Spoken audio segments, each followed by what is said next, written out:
we drove around to where in the airport of Donald Hill to show me some of the accommodation he's intending to bring in the students. So I'm satisfied that he has genuine intention to move them from Casa Grande Hotel to a new place where they will feel more comfortable. And for the food, I believe that is also still being done.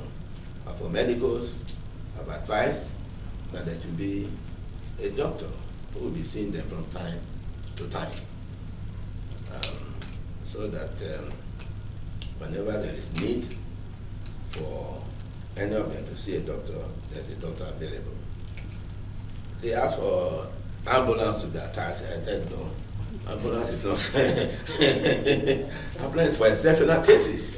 You don't, your young men and women, we don't expect that there will be such a serious emergency breakdown that will require an ambulance being dedicated to you.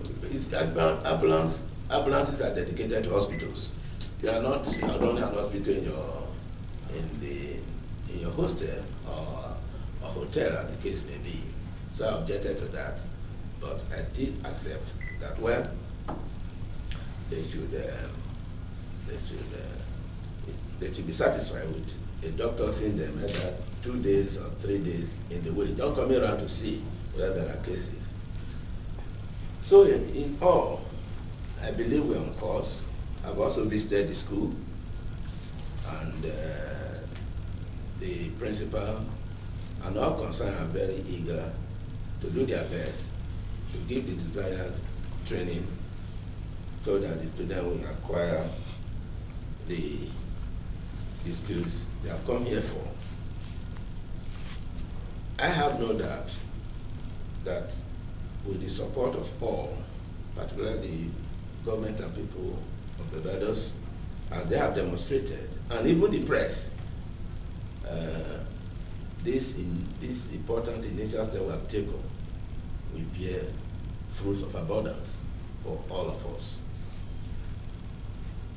As for the press, for the manner they have decided to go about expressing their grievances, I totally condemn that.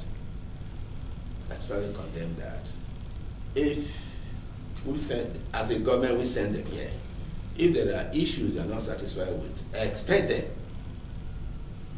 to get in touch with us.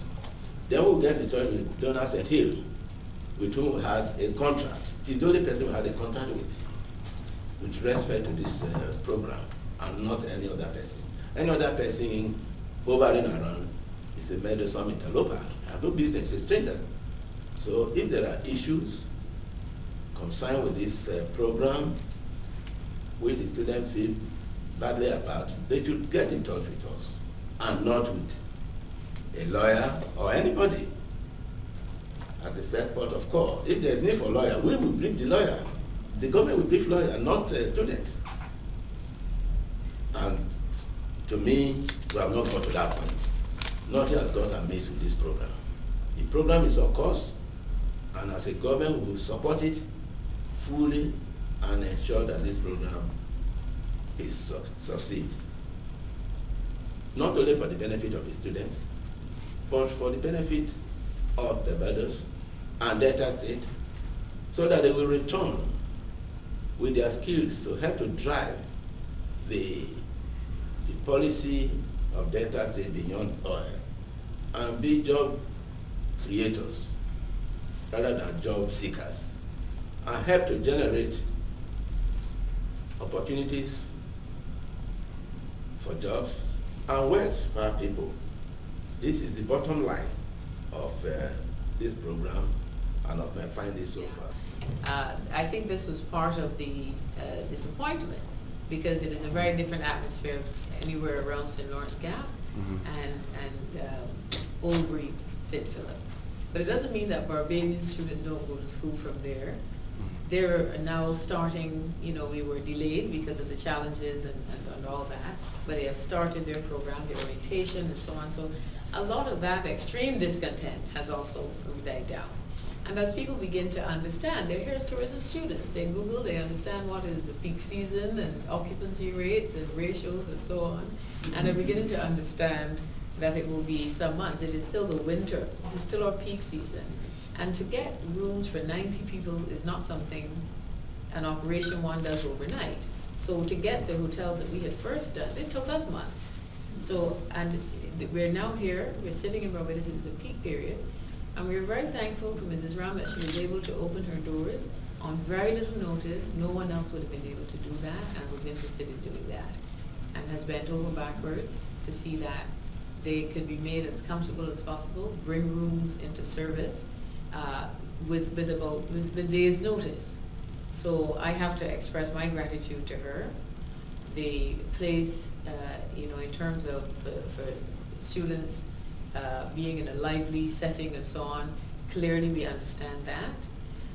While no place in Barbados is far, as I say, Barbadian students are going to school at community college from St. Philip and going to all other places and so on. But be that as it may, we are not here for the students to be suffering.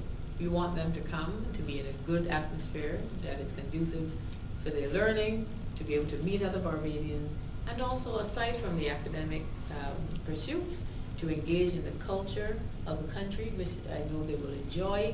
I know that Barbadians will be eager to interact with them, and giving, so partly where they live is going to help to contribute to that. So we have explained why they're there. It is because of the timing that we could come and who could open their doors immediately on some days' notice and could provide us with all our requirements, literally on some days' notice. Because that is the kind of hotel it is, people coming transit or business visitors and so on, that nothing along the beach is going to be able to give us room for 90 people. Even on the day we were coming, it wasn't clear we were coming that day.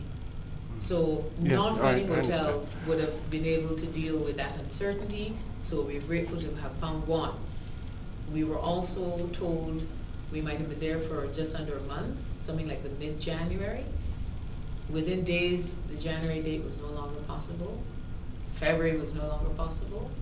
So my role as a responsible, the facilitator, coordinator, and a business person with a contract to deliver services for the state is to bring those people here safely and give them certainty. Any contract has a break clause. But where would we have been if we had booked, 2 weeks, 1 month? Where would we be today? It's past the 17th. Where would we be next month? So the people who have our money are telling us May this year. And that's with the people who already have negotiated with us. That is their confirmation date. So we are talking to them and others about if there's even any earlier date that we can do this.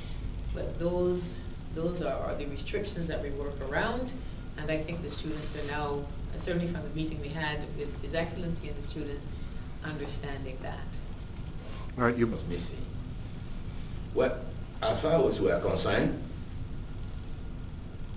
we just presume that no money is missing until she's unable to perform any aspect of contractual responsibility due to lack of money, because we are paid for the services. If the time comes, the school fees of the student cannot be paid, and she comes to tell us one story or the other, and we demand the money, and she fails to give the money back to us or refund the money or pay the school fees, then we know money is missing. So that is our attitude, because we want to save this program. There's nothing to suggest to us that any money is missing at this point in time. Until the time to pay the school fees of the students had come, and she's unable to pay, then we now know. Well, that's what we're hearing in the papers, or we read about in the papers, maybe there may be some truth. Then we ask her to bring the money. It is then and then only it will be rational on our part to say yes, money, to assert that money is missing. But for now, we don't know about any